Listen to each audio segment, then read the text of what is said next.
Leitura Guiada, um programa da Primeira Igreja Batista em Botafogo.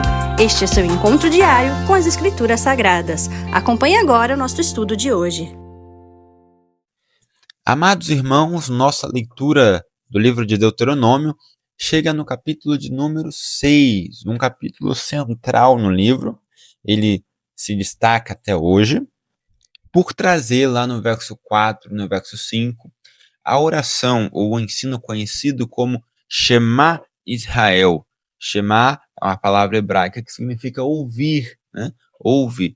Então é a ideia de ouve Israel, o Senhor teu Deus é o único Deus. Ele é um resumo do ensino do Decálogo, dos 10 mandamentos, e muito usado no Novo Testamento. Várias vezes nós vamos ver essa repetição. Também constitui-se uma tradição usada até hoje pelos judeus. E aí nós vamos ver então com calma o capítulo de número 6. Esse capítulo de número 6 pode ser resumido na seguinte frase: amar e obedecer a Deus. Amar é obedecer, obedecer é amar. Não há para Deus, para o cristianismo, amor sem obediência aos seus mandamentos, né? Esse capítulo também está dividido em 6 partes. Ele trata acerca da natureza dos princípios, princípios que fazem parte da aliança de Deus com Israel. Então ele vai trazer aqui uma introdução sobre esses princípios, dizendo como eles são, qual a natureza deles, e do capítulo 7 até o capítulo de número 11, nós vamos ver exatamente que princípios são esses. Então o capítulo 6, ele introduz a natureza dos princípios da aliança. Esse capítulo se divide então em 6 partes. A primeira vai do verso 1 ao verso de número 4. Ele trata acerca da exortação para se guardar os princípios. Do verso 4 ao verso 5, nós temos ali a essência dos princípios, né? Que princípios são esses, né? Como eles se constituem. Do verso 6 ao verso 9, a exortação para ensinar. Nós devemos, né, guardá-los, entendê-los e ensiná-los. Do verso 10 ao verso 15, nós temos ali uma exortação para prestar ao Senhor reconhecimento e adoração exclusivos, a exclusividade de Deus, que nós já vimos lá no capítulo de número 5, né, como o primeiro e segundo mandamentos, né, entre os 10. A quinta parte desse capítulo vai do verso 16 ao 19, é uma exortação para obediência exclusiva ao Senhor. E por fim, né, fechando o capítulo, nós temos lá no verso 20 ao verso 25, a exortação para se lembrar do passado, trazer à memória a história do povo de Israel. Vamos então analisar esse capítulo. Do verso 1 ao verso de número 3, nós temos ali a exortação para se guardar os princípios. Nós temos então Moisés informando que estes são os juízos, mandamentos, estatutos e juízos que Deus mandou que fosse ensinado para que se cumprisse na terra a que passas para possuir. Então, esse princípio, ele é uma garantia também de posse da terra, porque o seu cumprimento ele vai se dar na terra prometida. Ele é um mandamento para frente, né, para o tempo adiante em que o povo fosse conquistar a terra de Israel. Lá no verso de número 3, ele diz assim: ouve, pois, ó Israel, e atentem os cumprires, para que bem te suceda e muito te multipliques na terra que mana leite e mel, como te disse o Senhor, Deus de teus pais. Então, o ouvir, e aqui o ouvir significa obedecer dentro da gramática hebraica, aqui o ouvir traz a ideia de obediência, né? Então, o ouvir leva a uma consequência, que é ser bem-sucedido. O obedecer a Deus leva ao sucesso, à prosperidade, né? E essa prosperidade está indicada pela ideia de multiplicação, de crescimento do povo em uma terra que emana leite e mel. Por diversas vezes nós vimos e veremos ainda essa expressão, né? É terra que emana leite e mel.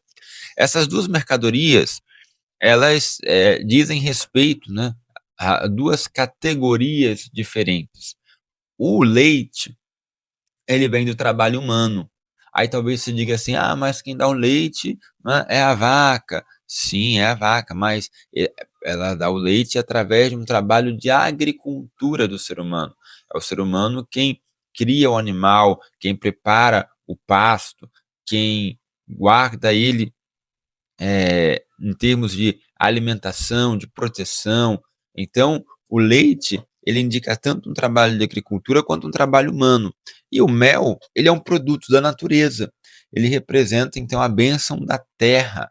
Ou seja, o que a expressão mana, leite e mel significa? Significa que o povo, no seu trabalho humano, será bem-sucedido, será próspero, mas que também a terra seria frutífera, seria próspera, a terra iria abençoar o povo de Israel. Então a prosperidade viria tanto do trabalho propriamente dito, quanto da terra, da provisão de Deus, né? Essas mercadorias, quando a gente fala leite e mel, não são literais. Não quer dizer que o povo teria muito leite e muito mel. Não, mas é uma ideia de que o povo seria muito abençoado, tanto no trabalho das suas mãos, quanto na provisão dos frutos da terra. E aí nós chegamos nos versos 4 e 5, que são os principais versos do capítulo, né, que tratam da essência dos princípios. No verso 4 diz assim: Ouve, Israel, o Senhor nosso Deus é o único Senhor. Amarás, pois, o Senhor teu Deus de todo o teu coração, de toda a tua alma e de toda a tua força. Então, nós temos aqui aquele que foi conhecido por Jesus como o primeiro mandamento, né? Jesus trata, lá em Mateus 22, 37, Jesus cita que este é o primeiro mandamento. Também, né, em Marcos capítulo 12, 30 e Lucas 10, 27, Jesus trata então este como o maior dos mandamentos. Essa passagem, como eu já falei no início, ela é conhecida como Shema, a ideia de ouve Israel, Shema Israel, né? O Senhor nosso Deus é o único Senhor. Esse versículo, então, ele é o coração de toda a lei, ele é o resumo de toda a lei, né? A lei dos 10 mandamentos, ela é resumida no verso 5 do capítulo 6 de Deuteronômio. Ouve, ó Israel, o Senhor nosso Deus é o único Senhor. É a ideia de exclusividade sobre o povo de Israel, né? E de existência mesmo. Deus existe sozinho, não há outro Deus, não há. Nossa fé, ela é uma fé monoteísta porque crê na crença de apenas um Deus, o Senhor Yahvé é o nosso Deus, né? Isso não está em desacordo com a ideia de trindade, tá, irmãos? Deus, nós sabemos, nós cremos que Deus, em sua essência, em 3 pessoas, o Pai, o Filho e o Espírito Santo, mas em uma única substância, em um único ser, o ser de Deus. Jesus acrescenta um outro mandamento, né? Quando ele é perguntado sobre os maiores mandamentos, ele responde que este é o maior, juntamente com Levítico 19, 18, que é a ordem para amar o seu próximo como a ti mesmo. Então nós temos 2 mandamentos, 2 grandes mandamentos que resumem a lei. Amarás o Senhor teu Deus com todo o teu coração, de toda a tua alma, de toda a tua força, e amarás o próximo como a ti mesmo. Aqui o texto traz a ideia de amar de todo o coração. Coração, para os hebreus daquela época, não é o mesmo que significa para a gente, né? Nós vivemos numa época em que coração simboliza as emoções.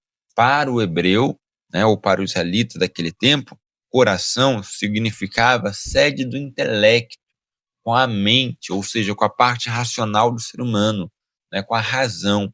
Amar com a razão, amar com a lógica, com o pensamento.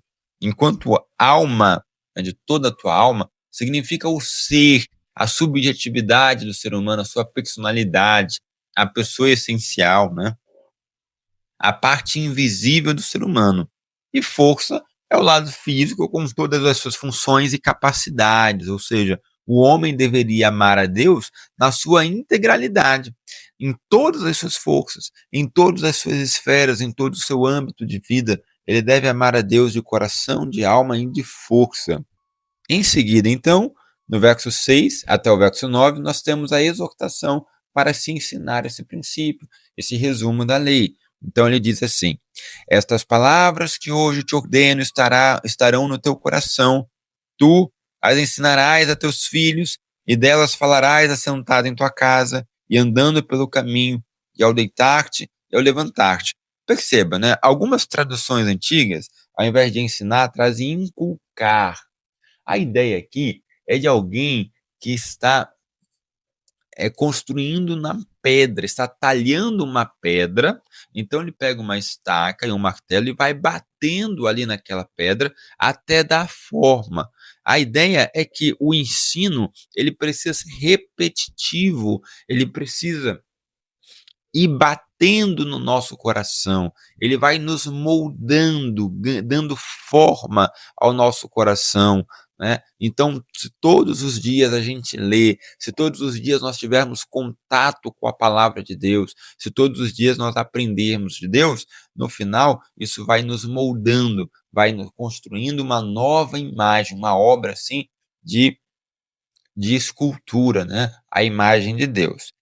Também é interessante se atentar para essa expressão que diz assim: falarás dela sentado em tua casa e andando pelo caminho, ao deitar-te e ao levantar-te.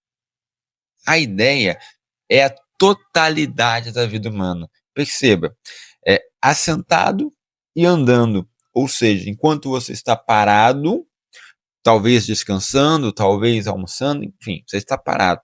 E andando, a ideia de atividade, ou seja, não importa o que você estiver fazendo, se parado ou se andando, se em casa ou se na rua, ensine a palavra de Deus. Trata aqui também, irmãos, da divisão entre esfera pública e esfera privada da vida. A nossa vida privada para a nossa família deve ser um ensino constante da palavra de Deus.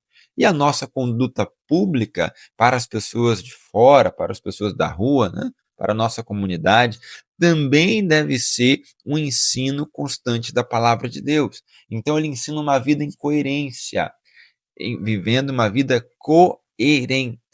coerente, ou seja, aquilo que eu sou em casa, eu sou na rua, na igreja, no trabalho. Aquilo que eu sou na rua, eu sou dentro de casa, né? Então, em todo tempo, a nossa vida deve ser um ensino da palavra de Deus.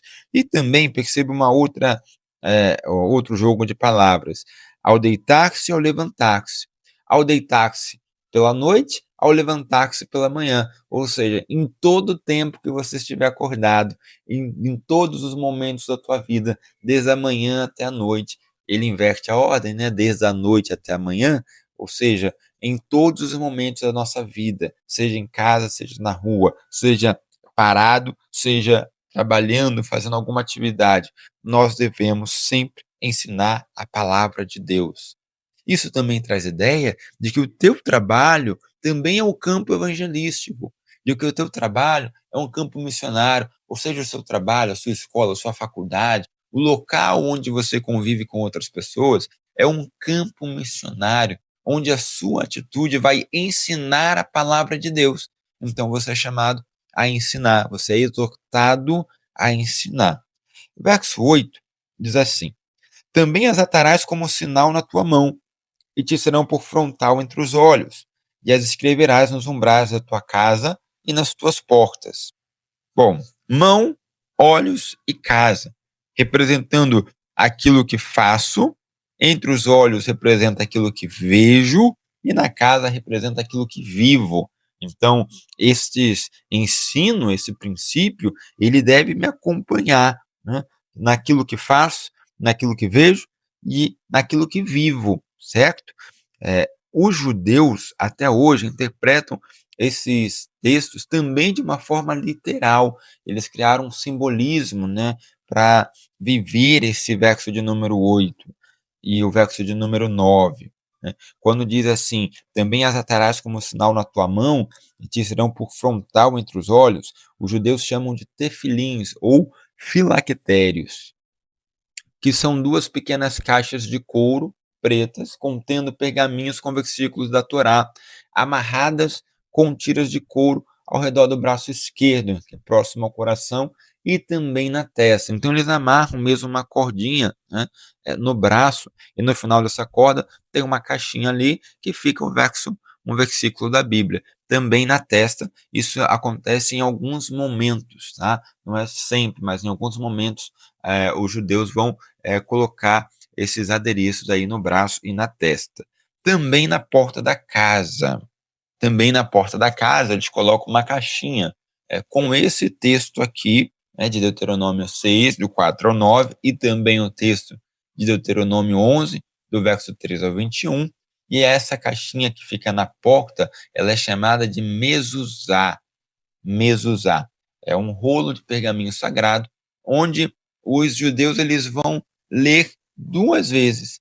Eles vão ler quando eles saem da sua casa para ir trabalhar, para fazer a sua rotina diária. Então, eles param na porta, leem esse verso. E quando eles chegam na sua casa, eles também param em frente à porta e também fazem a leitura desse verso. Alguns até tocam, ou beijam, né? Ou fazem ali uma oração diante desses versículos. É a forma que eles encontraram de trazer esses versículos à existência e à literalidade. Nós aqui também, irmãos, temos um conceito interessante que é no verso 9, que vai da tua casa à tua porta. A casa é a própria casa do indivíduo, mas a porta é a porta da cidade. Então, a palavra do Senhor ela vai da casa para a cidade, da cidade para casa. É uma influência sobre os nossos vizinhos, sobre a nossa comunidade. É levar uma vida comunitária no Evangelho. A nossa casa influencia a nossa comunidade. No verso 10 ao verso 15, nós temos uma advertência, né, do perigo da fartura, né, e o reconhecimento e a adoração exclusiva a Deus. Então veja lá o verso de número 11, olha. Quando eles recebessem, né, a terra, e nessa terra casas cheias de tudo que é bom, casas que não encheste, poços abertos que não abriste, vinhais e olivais que não plantaste, e quando comeres e te fartares, guarda-te para que não esqueças do Senhor, que te tirou da terra do Egito, da casa do servidão. O Senhor teu Deus temerás, e a ele servirás, pelo seu nome jurarás. Ou seja, a ideia de temer a Deus e principalmente, então traz a advertência de que a fartura ela pode gerar o esquecimento de Deus. O povo deveria adorar a Deus, permanecer fiel mesmo na fartura, entendendo que as bênçãos que eles conseguiram, que eles alcançaram, elas se deram não por esforço humano, não pelos méritos de Israel, mas pela bênção e pela graça de Deus. Do verso 16 ao 19, nós temos a exortação para a obediência. Então, veja o verso de número 16. Não tentarás o Senhor teu Deus, como tentaste em Massá. Esse versículo é o mesmo que foi usado por Jesus quando da tentação por Satanás no deserto, lá em Mateus 4, verso 7. Não tentarás o Senhor teu Deus. Aqui o tentar é muito mais uma ideia de testar do que tentar, irmão, porque Deus não é tentado, Deus não peca, então ele não pode ser tentado, mas ele pode ser testado. A ideia da palavra aqui é muito mais testar, né? Não testarás o Senhor teu Deus, né? Ou isso seria cobrar ou fazer exigências a ele que são inadequadas à sua natureza, ao seu caráter, né? Como foi o caso da tentação de Jesus no deserto. Por fim, finalizando esse capítulo, do verso 20 até o verso 25, nós temos uma exortação para se lembrar do passado. Veja, Moisés dizendo assim, no verso 21, então dirás a teu filho, éramos servos de Faraó no Egito, porém o Senhor de lá nos tirou com poderosa mão. Aos nossos olhos fez o Senhor sinais e maravilhas, grandes e terríveis, contra o Egito e contra Faraó e toda a sua casa. Nós aprendemos então, irmãos, que Deus deseja um relacionamento baseado no amor, né? O que podemos aprender desse capítulo? Que Deus deseja um relacionamento baseado no amor. E esse amor nasce da obediência, tá? Assim como a obediência nasce do amor. Então Deus quer uma fé obediente, inclusive envolvendo nossas emoções, nossas vontades, nossas ações, como está lá no verso 5. Amarás o Senhor teu Deus de todo o teu coração, de toda a tua alma e de toda a tua força. Então, amar envolve as emoções, as vontades, as ações. Também entendemos que a fé deve ocupar o centro da nossa vida cotidiana. Nós vamos ensiná-la, guardá-las no coração, né, lá no verso de número 6, mas também ensiná-las aos filhos, seja em qualquer momento da nossa vida. E a fé não está restrita, portanto, ao espaço do culto ou dentro de casa. É uma fé pública, é uma fé que se mostra na cidade, como nós vimos no verso 9. Uma fé que está nos umbrais da casa, mas nas portas da cidade. Ou seja, uma fé que sai da casa, sai da família e influencia a cidade. Uma fé constante que é fé em todo tempo. Em todo tempo ela anuncia o evangelho de Deus. Então, é o que vai dominar a nossa rotina, é a fé, tá? E vai moldando ali o nosso coração. E também podemos destacar que a fé precisa ser ensinada, né? Precisa ser ensinada dos pais, aos pais, nos lares, precisa ser ensinada pelos filhos, né? Para os filhos, né? E nós temos a responsabilidade de ensinar a fé, né? E por fim, né, alertar ali a ideia de que nós não podemos esquecer do Senhor. Nos momentos de bênção, nos momentos de prosperidade, nos momentos de sucesso, nós não podemos esquecer de Deus. Então, a prosperidade, ela é mais perigosa do que a escassez, porque a escassez nos força até ir até Cristo, mas a prosperidade, às vezes, nos traz comodismo e nos faz esquecer de Deus. Então, a gente deve lembrar de Deus nos momentos da nossa fartura, entendendo que Deus é a fonte de toda fartura. Deus é a fonte da nossa prosperidade. Amém? Bom, irmãos, esse foi o ensino sobre o capítulo 6 de Deuteronômio. Eu sei que até aqui, cada capítulo praticamente teve um ensino, um áudio à parte, porque são os capítulos centrais, assim, iniciais, que trazem muitos ensinos. A partir de agora, nós vamos tentando condensar ali os capítulos em 2, 3 capítulos em apenas um áudio, tá bom? Deus abençoe sua vida, Deus ilumine aí seus caminhos e que você possa sempre lembrar-se desse texto do verso 4 e 5 de Deuteronômio 6. Ouve, Israel, o Senhor nosso Deus é o único Senhor. Amarás, pois, o Senhor teu Deus de todo o teu coração, de toda a tua alma e de toda a tua força. Um abraço e até breve.